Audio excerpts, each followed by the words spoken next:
Баршаңызға сәлем, қымбатты менің оқырмандарым және арнамның қонақтары. Бүгін сіздердің назарларыңызға жазушы, қоғам қайраткері Зейнеп Ахметованың «Күретамыр» кітабын жалғастырып оқитын боламын.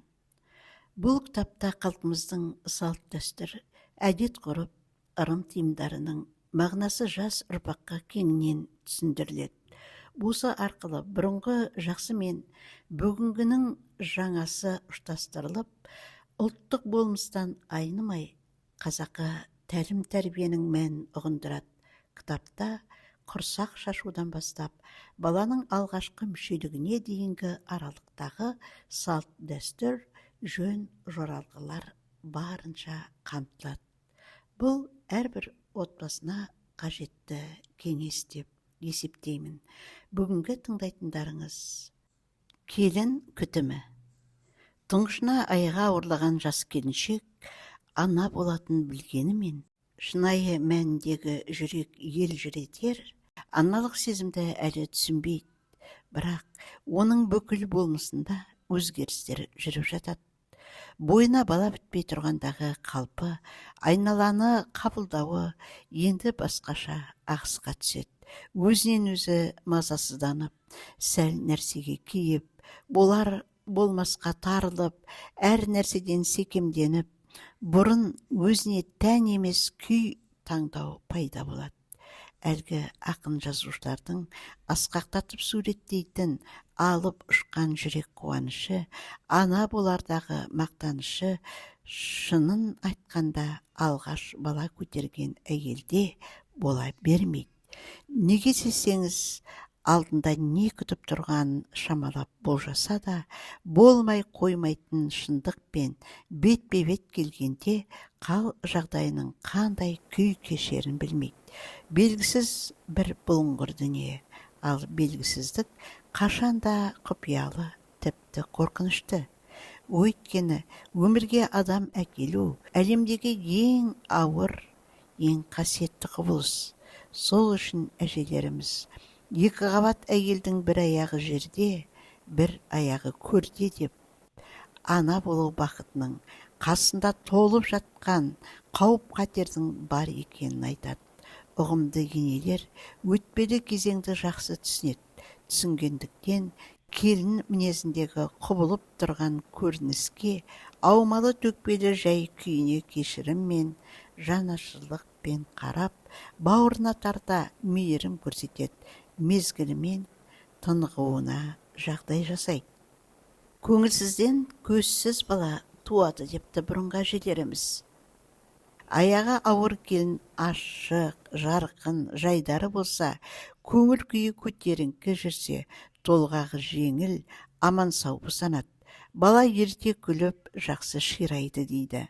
Ұрпағының қамын нәресте, өмірге келмей жатып, ойлаған ақылды ене ауыл жастарын шақырып, келін көңілі деп аталатын әдемі бас қосуды жасап береді. Жастар жүрген жер көңілсіз болушы ма еді?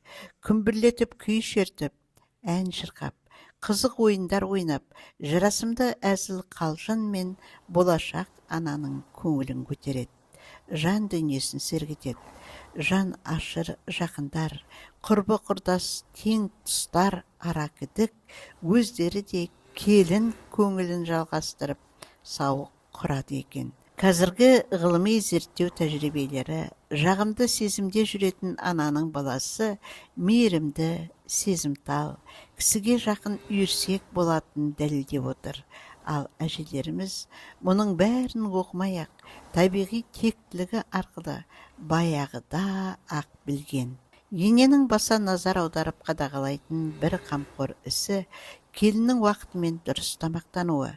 Асты аз ішсе, баланың өсуі тежеледі. Көп қабылдаса бала тым толып, кейін босанарда қиындық туындайды. Бұл ана мен баланың өміріне қауіпті. Сондықтан сиырдың, қойдың майлы еттерін шектеп, есесіне нәрлі, дәмді тағамдарды, әсіресе сүт қосылған астарды, сүт өнімдерін молынан ішкізіпті. Баланың сүйегі шымыр, мықты болсын деп, қызыл ірімшік жегізіп, аракідік сағыз шайнатады екен. Ертедегі сағыздардың ешқандай химиялық қоспасы жоқ, таза өсімдіктерден алынатын қарағай сағыз, құм сағыз, жер сағыз секілді табиғи түрлері болған. Сонымен бірге сәбидің көру, есту қабілеті жақсы жетілсін деп, әрі келіннің тамағы бойына сіңсін деп, рауғаш, жуақ, қымыздық, саумалдық, түйе табан сияқты өсімдіктерді, қарақат, бүлдірген, мойыл, таңқурай, жидек секілді жемістерді мүмкіндігінше жегізуге тырысқан. Келіннің өзін күтіп таза жүруіне үлкен көңіл бөлінген. Киік оты, көкемарал, жалбыз, жай шөп, жұпар сияқты хош иісті шөптерді пайдаланып жуынуға үйреткен. Ұқыпты ене егер келіні қысқа қарай босанатын болса, жоғарыдағы шөптерді жазда көлеңкеде құрғатып, кептіріп, дайындап алып қояды екен.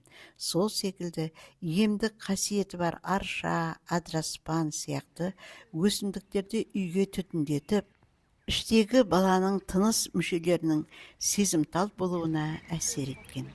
Балаға жағымсыз кесір тиеді деп, келіншектің тіс тазалығына да көп көңіл бөліпті. Азанда және жатарда тұзды сумен немесе жоғарыда аталған хош иісті шөптердің қайнатпа тұнбасымен аузын шайқатқан. Үлкен кісілер немере көруді аңсап, күтумен бірге нәрестенің аман есен өмірге келуіне өздерін де міндетті деп санаған. Қамқор ене келінге ауыр зат көтертпей, шаң тозаңы, күл қоқысы бар жұмысқа жолатпаған. Әлденеден шошып, түсік тастау қаупі болмасын деп, түнде далаға жалғыз шығармаған. Ұрыс керіс, у-шу болып жатқан бей әдеп көріністерден аулақ ұстапты.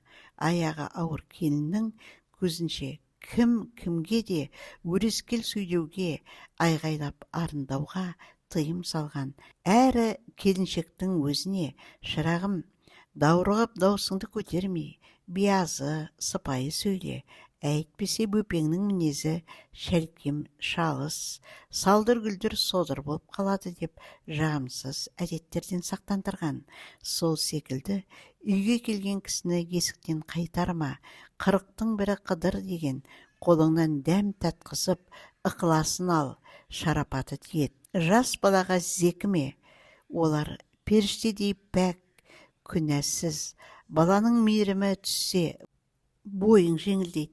Итке кет деме, тамақ бер. Ит жеті қазынаның бірі. Иесіне жақсылық әкелер берекенің күзетшісі. Малды ұрма, олардың әр қайсының киесі қасиеті бар. Деген секілді қарапайым да астарлы, ұлағатты тәлімін беріп, келінді келеңсіз әрекеттерден тежеп, әдептілікке, ізгілікке жетелепті. Сол арқылы іштегі балаға тәрбие ұрығын сепкен. Келін жыласа бала жасық болады деп, келінді жылауға жеткізбей, қас қабағына қарап, әлде бір суық хабарды тосын жаманатты естіртпей, кездейсоқ зардаптардан қорғаған. Келіншектің күйеуіне қосағыңның аяғы ауырлады, салмағын өзің көтеріс дей отырып, оның азаматтығына сенім артып, міндет жүктеген. Өйткені көңілі көпті әйел ең алдымен жұбайына арқа сүйеп, оның сүйіспеншілігіне зәру болып тұрады. Ер азамат жарын ыстық ықыласына бөлеп, жанға жағымды, жақсы әрекеттерімен аялап отырса, іштегі балаға әке мейірімі, әкенің рухани күш қуаты анасы арқылы беріледі дейді. Ал болашақ анаға ауыр сөз айтып, балағаттау немесе қол жұмсау қазақта үлкен күнә саналған. Ондай анайы мінезді парықсыздарды бүкіл ауыл болып айыптаған. Қатты сынға алып жазалаған екен. Ата-бабаларымыз әлемдегі ең ұлы кітап жаратылыстың өзінен оқып тоқыған. Табиғат пен үйлесімділікті сақтай отырып, жаратылыстың тылсым сырларын ұғып, оны танып білуге құлшынған. Сол түсініп түйсінгенін күнделікті тұрмыс тіршілігіне пайдаланған.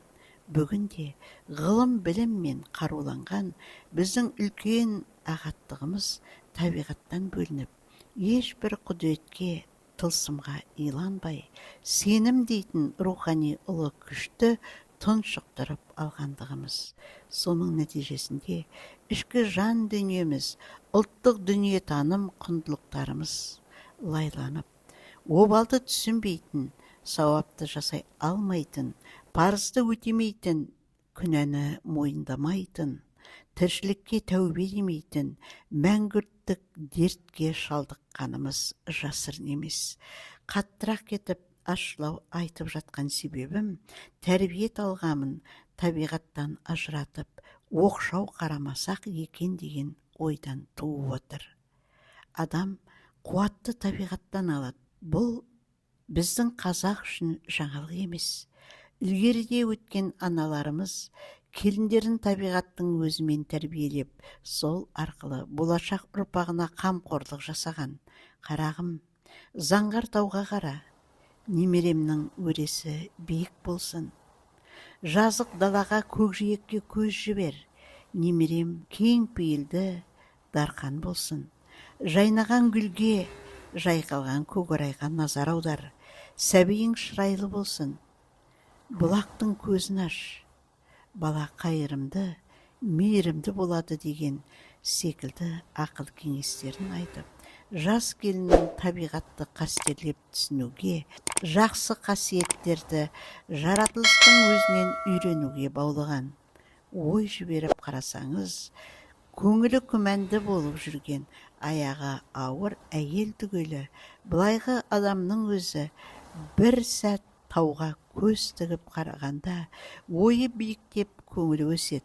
Сол сияқты сайын далаға сағымданып көкжиекке қарасаң, жан сарайың кеңігендей әсер аласың. Әрі адамның көру қабілеті артып, жанары өткірленеді. Көңіліне түйгені мол көргенді енелер келіннің айы күні жақындап келе жатқанда далаға алып шығып, жалаң аяқ таза жермен жүргізеді екен. О, кеудесі түкті қасиетті жер ана, өзің медет бере көр. Перзентіңді пәле кесірден сақтап, бойын жеңілдете көр, деп тілек айтады. Мұны негізсіз дей алмайсыз. Жердің адам денесіндегі артық энергияны, бойға сіңген бөтен, былғаныш күштерді өзіне тартып алатыны ғылымда да дәлелденген.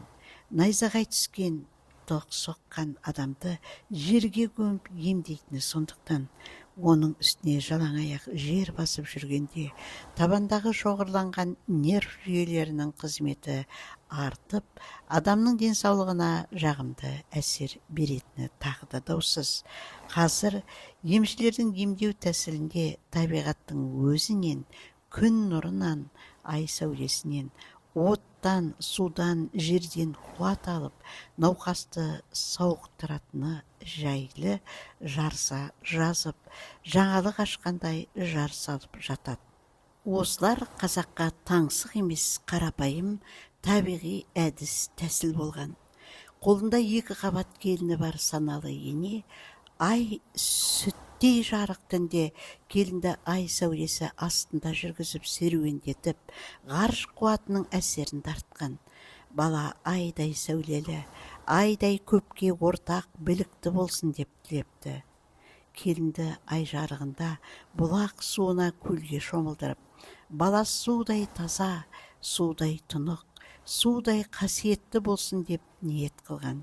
Іле-шала маздап жатқан отқа қыздырып, бала айналасына оттай опалы, оттай мейірімді, оттай жарық, оттай күшті болсын деген, деп жас келіннің көңілін жақсылыққа иландырып жігерлендіріпті.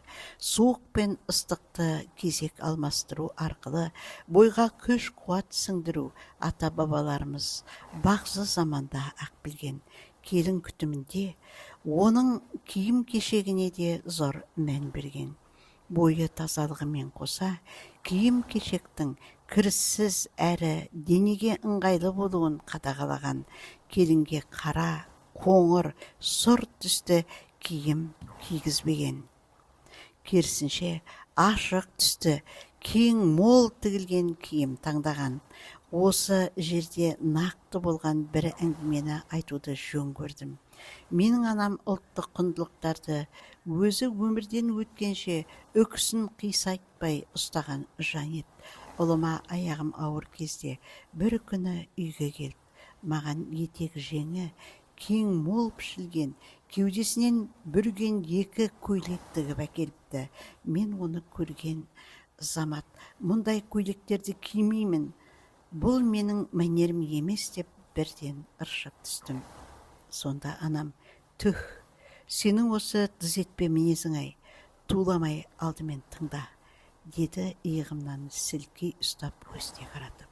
Бұл көйлектерді еріккеннен ермек етіп, көз майымды тауысып тіккенім жоқ. Сенің қамыңды жарық дүниеге әлі келмеген жиенімнің амандығын ойлап тіктім. Қиқарланбай, қарсылықсыз киесің. Неге екенін айтайын, мені көр дегендей, ішіңді тырситып келе жатқаныңда қарсы алдыңнан шыққан кез келген адамның көзі ең алдымен қарныңа түседі. Әр адамда әр түрлі шамада назар болады, көзінің сұғы болады. Кейбіреулердің жанарында отты от та кездеседі. Ол адамдар саған әдейілеп кесірін тигізейін демейді. Сенде шаруасы жоқ, бірақ өзінің көзінде қаншалықты назар барын білмейді. Оны ойламайды да. Ал көлкілдеген көйлек көлденнен көздердің еріксіз қадалар сұғынан сақтайды. Содан кейін онсыз да тар құрсақта жатқан балаға сырттан қосымша қысым түспейді. Баланың дене мүшелерінің емін еркін өсуіне кең киім айтарлықтай септігін тигізеді. Жаман айтпай жақсы жоқ. Нәресте іштен кем-кетікті тумауы үшін бұл да бір сақтық шарасы. Әсіресе мықынды қысатын киім аяға ауыр әйелге қауіпті. Босанар кезде қиындық туындауы ғажап емес. Қайтер дейсің, киімде тұрған не бар? Өзіме ұнаған киемін деп өзімшілдікке салыну, опық жегізуі әбден мүмкін. Кімге болса да Құдайым ондайдың бетін аулақ етсін. Пенде пақыр қашан, қай жерде, қауіп қатер жазым кезігерін болжай алмайды. Жаратқан ием сақтағанды сақтайды. Содан кейін сен мына көйлектеріңнің түсі тым ашық дейсің. Солай болғаны жақсы. Неге десең, сұқтана қараған көзді алдайды. Алғашқы назар ішіңе емес, көйлекке түседі, деп түсіндіріп ұқтырып еді. Қазір Құдайға шүкір, сонау 60-шы жылдардағыдай емес. Дайын киімнің де, матаның да алуан түрі іздемей-ақ табылады. Әсіресе маталардың арзаны да, ортан қолдысы да, асыл құндылары да көздің жауын алып, дүкен сөрелерінде жайнап тұр. Бірақ амал қанша, бір кездегі қолға түспейтін мата көбейгенімен көйлек киетін әйел заты азайған. Бұл күнде ұрғашы қауымы көйлектен жерген заман. Кәрі жасы демей, артық семізіне қарамай, үйлескен үйлеспегеніне пысқырмай шалбарланып шауып жүр. Әсіресе үстіндегі киіміңнің тігісі жыртылардай тырситып, төңкерілген тегенедей ішін алға шермитіп келе жатқан аяға ауыр келіндерді көргенде, әттеген-ай, бұл байғұстардың ақыл айтар анасы, қамқор боп үлгі көрсетер енесі жоқ па екен деп жаным ашып қынжыламын. Міне құрметті менің сүйікті оқырмандарым, апамыздың келін күтімі туралы ұлағатты әңгімесі осы менен тәмамдалды. Егер әңгіме ұнаса, әңгіменің жалғасын одан әрі тыңдағыңыз келсе, арнаға тіркеліп алыңыз. Қасындағы қоңыраушаны қарайтып басып қойсаңыз, менің күнбегін жалғастырып оқитын әңгімемді жіберіп алмай тыңдап отыра аласыз дегім келеді. Олай болса, қазақ тіліндегі аудио кітаптардың дамуына өз үлесіңізді қоса кетіңіз. Мен сіздерді өзімнің арнамда күтетін боламын.